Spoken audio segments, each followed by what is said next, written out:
Octubre de 1998. El cielo se oscureció. Se rompió sobre Honduras. Nadie imaginó lo que venía. No fue solo una tormenta. Fue el huracán que casi borró un país. Ríos que se tragaron ciudades, montañas que se deshicieron en barro, vidas arrastradas sin aviso. Morolica, el sur, un pueblo que desapareció mientras todos dormían. Voces que se apagaron bajo la lluvia, manos que resistieron, un país que quedó solo entre el agua y el silencio. 27 años después, aún se escucha la lluvia en la memoria de Honduras. Mitch, el huracán que casi borró un país.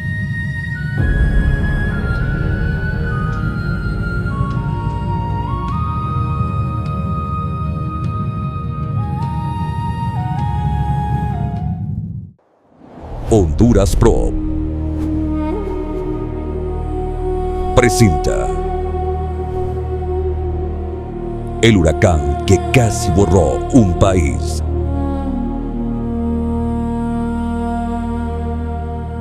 En los confines del mar, donde el calor se mezcla con la humedad y el viento, nacen los gigantes del trópico. Los huracanes no son un castigo, son parte del equilibrio de la tierra. Cuando el océano acumula demasiado calor, la atmósfera lo transforma en movimiento. Ese movimiento se convierte en energía, y esa energía en viento. Un huracán transporta vida, distribuye lluvias, renueva ríos, lleva nutrientes a los mares y enfría la superficie del planeta.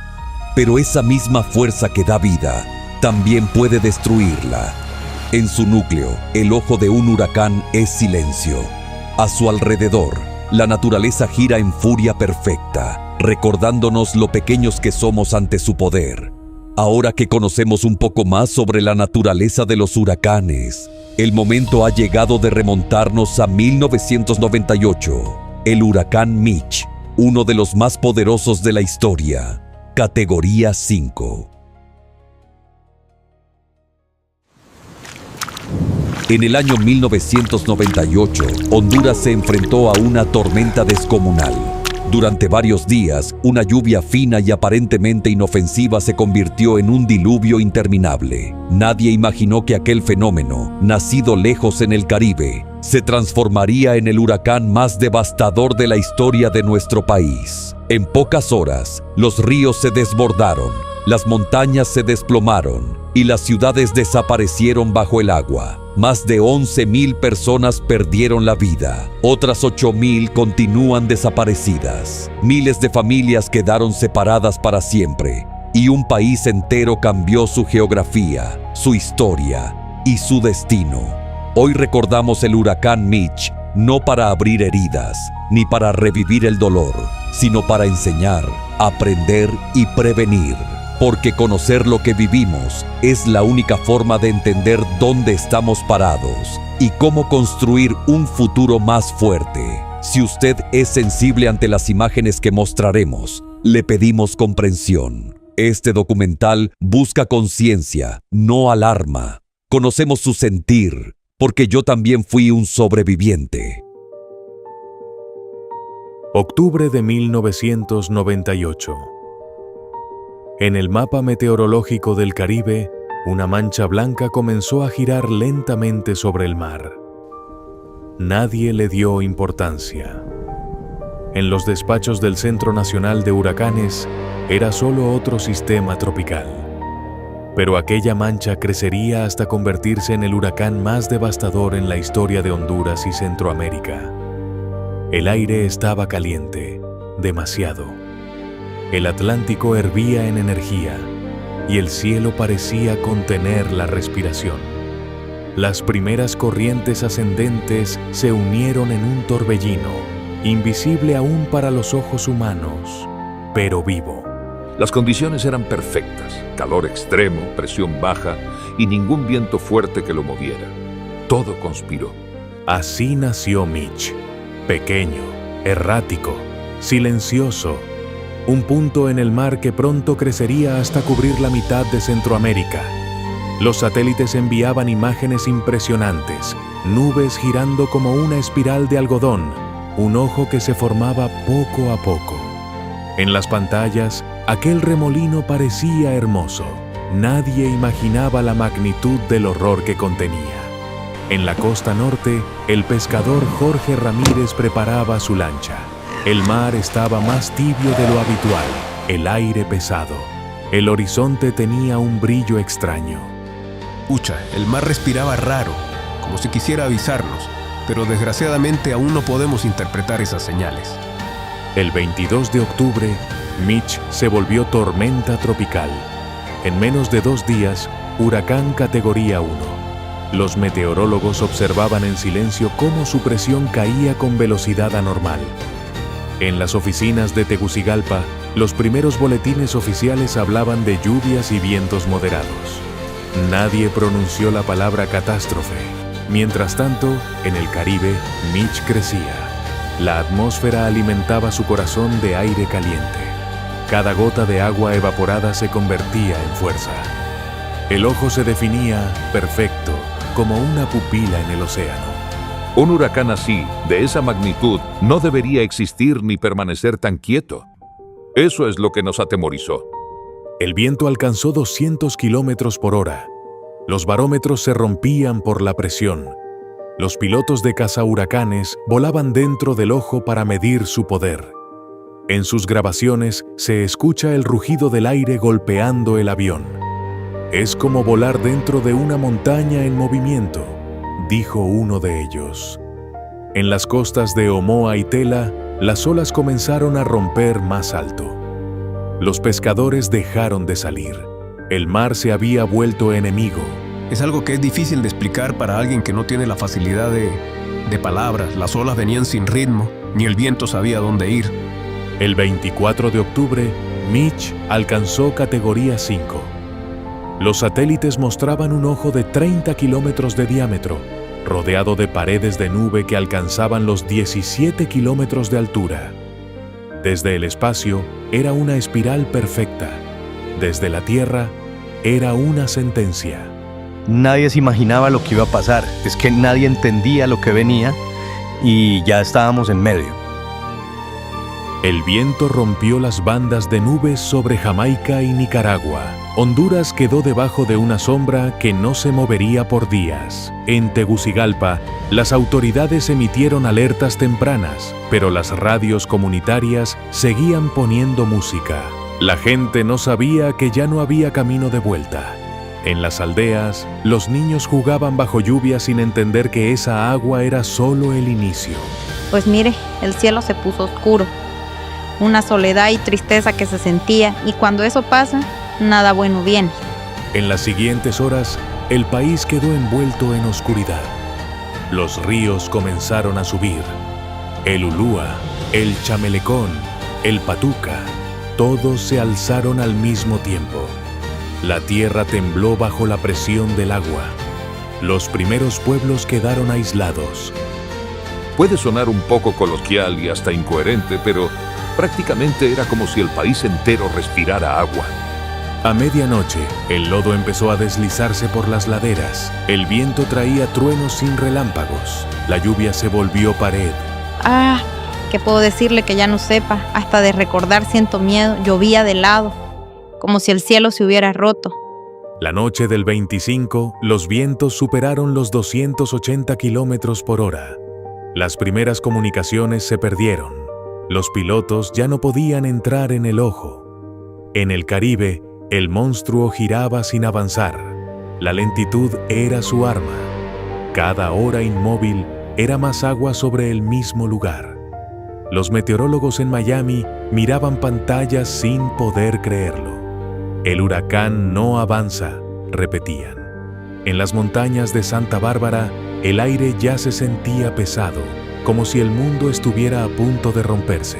Cuando uno pasa de la teoría a la realidad es otro rollo. El radio no paraba de sonar, pero nadie entendía qué hacer. La madrugada trajo un silencio pesado. El huracán seguía ahí, sin moverse. El Caribe lo alimentaba y Honduras era su presa. Las montañas se deshacían en ríos de lodo, las calles eran corrientes negras y las luces de los pueblos parpadeaban como si se despidieran. Nadie dormía. El país esperaba sin saber qué era lo que esperaba. En la radio nacional, una voz titubeante logró decir: la situación es grave. Luego, silencio. Honduras quedó a oscuras y Mitch seguía ahí, perfecto, inmóvil, monstruoso.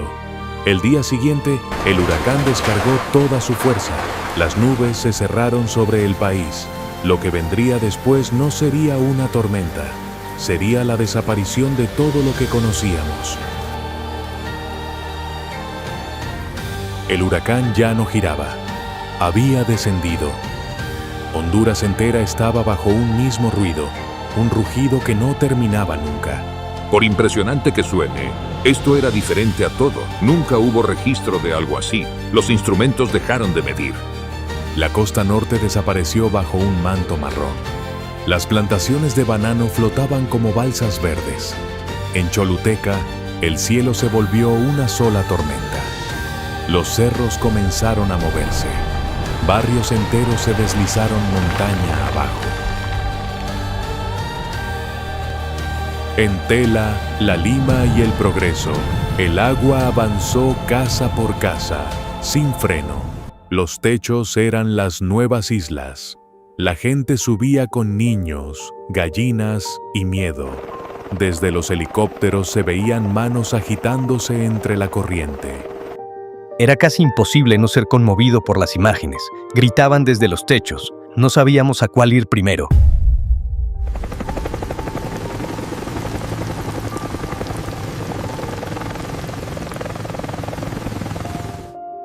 La realidad superaba a la peor pesadilla. Las malas noticias eran incesantes. La ayuda nunca llegaba y el clamor de nuestra gente se perdía mientras desaparecían. Era un escenario desolador, cargado de angustia y completamente desprovisto de esperanza. Cuando el huracán Mitch tocó tierra, Honduras dejó de ser el mismo país. Lo que comenzó como lluvia constante se convirtió en una pesadilla interminable. El cielo no descansó durante días. El agua no cayó. Se precipitó sin fin, como si el mar se hubiera volteado sobre la nación. Los ríos Zulúa, Chamelecón y Choluteca crecieron más allá de toda memoria. En apenas unas horas se tragaron pueblos, carreteras, cultivos y esperanzas. Los puentes colapsaron, el transporte se detuvo, las comunicaciones desaparecieron. Desde el aire, Honduras parecía un solo lago. Las ciudades del norte quedaron cubiertas por el agua. La Lima, Progreso y Villanueva se convirtieron en espejos marrones donde apenas sobresalían los techos. La tragedia no llegó de golpe. Fue lenta, persistente, implacable. La lluvia se instaló durante una semana entera, desgarrando montañas y arrastrando comunidades completas. En el sur, el río Choluteca cambió su cauce. El pueblo de Morolica fue arrasado y desapareció por completo, dejando tras de sí solo ruinas y lodo. La tierra se abrió, las calles se deshicieron. Mientras tanto, en Tegucigalpa, el corazón del país se sumergía bajo su propio río. El centro histórico se inundó hasta los vitrales y barrios enteros quedaron bajo el agua. Los deslizamientos sepultaron caminos, aldeas y familias enteras. No hubo manera de saber cuántos faltaban ni cuántos sobrevivían. Los sistemas de alerta no resistieron y la ayuda no podía llegar. La gente subía a los techos, no para salvarse, sino para ser vista. Desde arriba, solo se veían manos agitándose entre la corriente. En el norte, las plantaciones de banano flotaban como islas verdes. El valle de Sula se convirtió en una laguna sin orillas. En el sur, las lluvias eran tan intensas que el suelo se desmoronaba bajo los pies. Los helicópteros de rescate sobrevolaban lo que alguna vez fueron pueblos. Lo único que quedaba eran techos, árboles partidos y el eco del viento. Las cifras eran imposibles de calcular. Miles de vidas desaparecieron sin rastro. Los registros se perdieron junto con las casas y las escuelas. El país entero se convirtió en una inmensa zona de desastre. El aire olía a humedad y a madera podrida. El silencio después del viento era más aterrador que el rugido de la tormenta.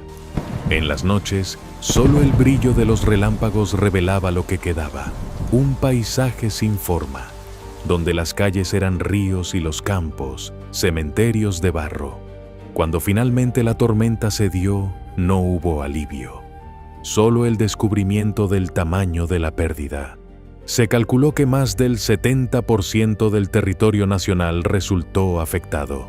Más de 1 millón de personas quedaron sin hogar. La infraestructura fue destruida. Los cultivos se perdieron. Pero más allá de las cifras, lo que el Mitch dejó fue una herida que aún no cierra. La naturaleza había mostrado su fuerza y el país quedó arrodillado ante su furia. Aquel octubre de 1998 quedó grabado en la memoria colectiva como el mes en que el agua borró pueblos, caminos y sueños. Mitch no fue solo un huracán, fue una lección brutal sobre la fragilidad humana. El país tardó años en comprender lo que realmente había ocurrido, que la tormenta no solo destruyó tierra, sino también confianza, futuro y esperanza. Esa fue la verdadera magnitud del desastre. La destrucción no terminó cuando el viento cesó. Comenzó justo después, cuando el silencio mostró todo lo que ya no estaba. Pasamos esa noche ahí, recuerdo los niños llorar, el hambre, la sed. Recuerdo que no teníamos con qué agarrar agua de la lluvia en las canaletas del zinc. Entonces vino mi prima y andaba el Pepe, pues le quitó el tapón, la mamadera, y con ese Pepe lo poníamos ahí en el zinc, y abajito del zinc estaba la gran chiflonada, pues no había mucho para... Entonces ahí, con el Pepe, recaudábamos agua y así pues podíamos tomar agua lluvia en esa noche.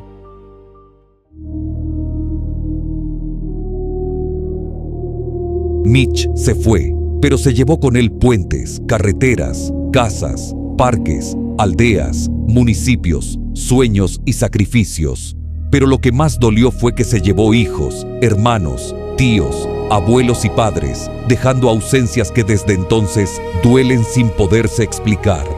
Contar todo en un solo material es imposible, porque cada rincón de Centroamérica tiene una historia que narrar con Mitch, ese huracán que estuvo a punto de borrar a Honduras. Cuando la lluvia se detuvo, no llegó la calma. Lo que quedó fue un silencio pesado, interrumpido por el sonido del agua goteando y el crujir del lodo secándose. El país entero amaneció irreconocible. Las calles se habían borrado, los ríos cambiaron de curso y las montañas mostraban heridas abiertas.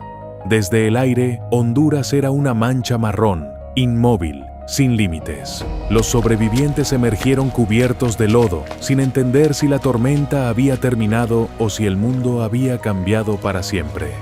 El aire olía a tierra podrida y a madera húmeda. Las casas eran sombras torcidas.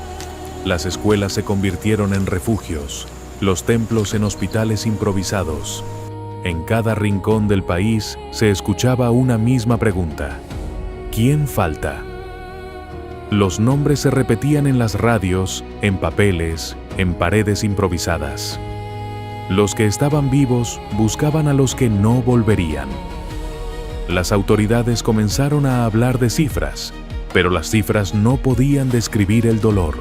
Más de 11,000 vidas se habían perdido y miles seguían sin aparecer. La tragedia había borrado fronteras.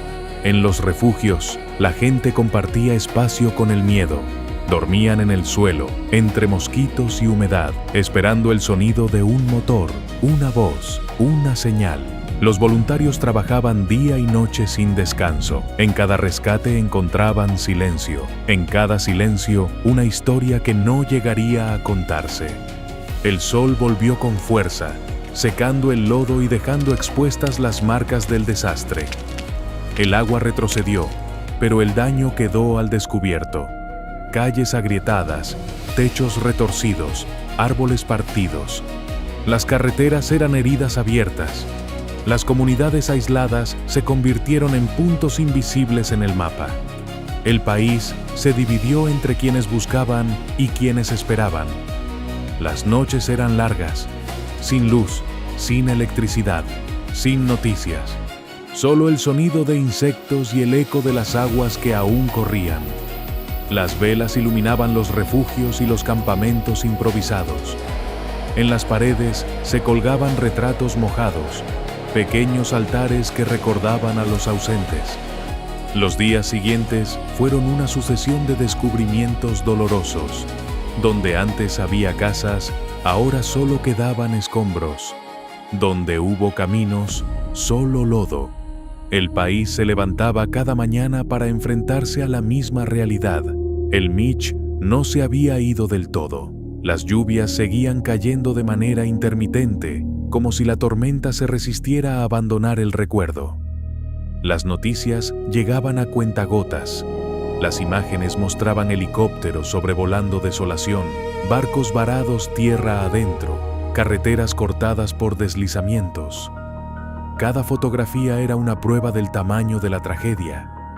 Cada dato, una nueva cifra imposible de asimilar. En las ciudades, el comercio se detuvo. En el campo, los cultivos desaparecieron.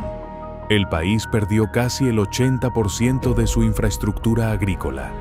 El alimento comenzó a escasear. El agua no era segura y las enfermedades aparecieron con rapidez. En menos de una semana, Honduras había retrocedido décadas en su desarrollo. Pero más allá del desastre material, lo que permaneció fue el trauma colectivo, la sensación de haber sido abandonados por el mundo. Los organismos internacionales hablaron de ayuda, pero la ayuda tardó en llegar.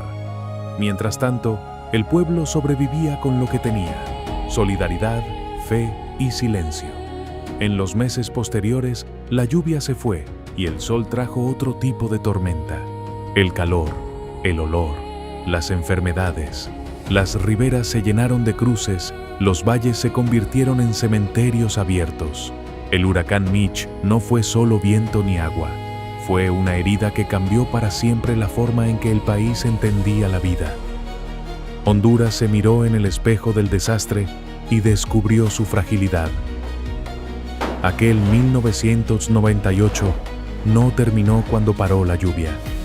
Terminó mucho después, cuando el país comprendió que el Mitch no había pasado. El Mitch se quedó, transformado en memoria.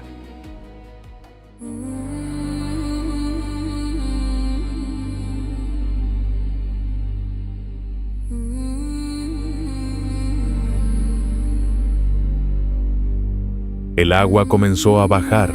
El silencio se volvió más profundo que el ruido del huracán. La destrucción era total. Las calles eran cauces secos cubiertos de lodo. Los árboles, columnas desnudas. Las casas, fragmentos. Pero lo más alarmante no fue lo que se perdió, sino lo que no llegó después: la ayuda. En los aeropuertos, los aviones descargaban cajas con banderas extranjeras, pero en los pueblos más alejados nadie recibía nada. La solidaridad se medía en conferencias, no en acciones. El mundo observó, se conmovió y luego cayó. En las bodegas de las ciudades principales se acumulaban sacos de comida y medicinas, mientras en los refugios rurales la gente sobrevivía con agua turbia y oraciones. Los informes oficiales hablaban de reconstrucción, pero la reconstrucción no tenía rostro. La prioridad era la imagen, no la urgencia. Las cámaras internacionales grabaron lágrimas, capturaron ruinas, pero cuando el interés global cambió de rumbo, las luces se apagaron. Honduras quedó sola, rodeada de silencio y promesas. Las familias esperaban bajo el sol, sosteniendo carteles escritos a mano.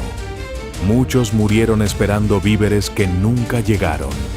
Los caminos seguían rotos, los ríos desbordados, Las enfermedades respiratorias, la fiebre y el hambre se extendieron más rápido que la ayuda. Mientras tanto, las voces del poder hablaban de recuperación, de progreso, de futuro. Pero en el terreno, el futuro se sentía tan frágil como las láminas que servían de techo. La desigualdad se hizo más visible que nunca. Los que tenían recursos se reconstruyeron, los demás aprendieron a vivir con el vacío. En el sur, los pueblos sepultados no volvieron a levantarse. En el norte, los cultivos desaparecieron. El país perdió casi el 80% de su producción agrícola y más de la mitad de su infraestructura vial. La tragedia había desnudado no solo la furia del clima, sino también la debilidad humana. Las ayudas internacionales se anunciaron con cifras millonarias, pero los fondos se diluyeron entre papeles, reuniones y discursos. En los refugios, los sobrevivientes compartían lo poco que quedaba: esperanza, silencio y cansancio. Los meses siguientes se convirtieron en una cuenta regresiva. Cada día que pasaba, la fe se hacía más pequeña. En el mundo, nuevas noticias reemplazaron el dolor hondureño. Los titulares cambiaron, los reflectores se apagaron. Solo las cruces improvisadas quedaron en pie, clavadas sobre la tierra que alguna vez fue hogar. El Mitch dejó más que ruinas, dejó una herida social profunda, una lección sobre lo que significa ser olvidado. Muchos entendieron entonces que el desastre no terminó con la tormenta, sino cuando el silencio se volvió costumbre. Aún con el paso del tiempo, cada lluvia recordaba lo mismo: el agua podía volver y nadie estaría preparado. Los años siguientes fueron un intento de recomponer lo irrecuperable. Nuevas casas se construyeron sobre cimientos débiles y los viejos miedos se enterraron bajo discursos. En los mapas, algunos pueblos fueron borrados para siempre. En la memoria colectiva, otros siguen presentes, como fantasmas que regresan cada octubre. El huracán Mitch fue un espejo que mostró la verdad de un país vulnerable. No solo ante la naturaleza, sino ante la indiferencia. El mundo lo llamó una tragedia natural. Pero en Honduras, muchos entendieron que fue algo más: una tragedia humana, una historia de abandono y resistencia. Lo que el viento no se llevó, el olvido lo terminó borrando. Y en ese silencio impuesto, el país aprendió a vivir sin esperar. Aprendió que, a veces, el dolor no necesita ruido, porque el silencio es la forma en que el mundo olvida. Pasaron los meses. El viento se detuvo, las aguas retrocedieron, pero el país seguía cubierto de cicatrices. Las montañas mostraban los surcos de los deslaves. Los ríos ya no seguían su curso natural. En los valles, el lodo seco se volvió parte del paisaje. El huracán Mitch no solo destruyó caminos y ciudades, cambió la forma en que Honduras se miraba a sí misma. Donde antes hubo vida, ahora había silencio. Las aldeas borradas no regresaron. Muchas familias se marcharon. Otras intentaron reconstruir sobre los mismos cimientos donde el agua lo había llevado todo. Las pérdidas eran incalculables. Más de 1 millón de personas sin hogar, miles de hectáreas arrasadas, cientos de puentes destruidos. Pero lo más difícil de recuperar fue la esperanza. Las escuelas sirvieron durante meses como refugios. Las aulas se convirtieron en dormitorios improvisados. Las pizarras en murales de nombres escritos con tiza, los que estaban vivos, los que faltaban.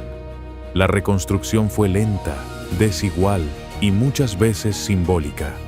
Se levantaron nuevas casas, pero la infraestructura social siguió debilitada. En el campo, el suelo tardó años en recuperar fertilidad. La pérdida de cultivos significó hambre para miles de familias.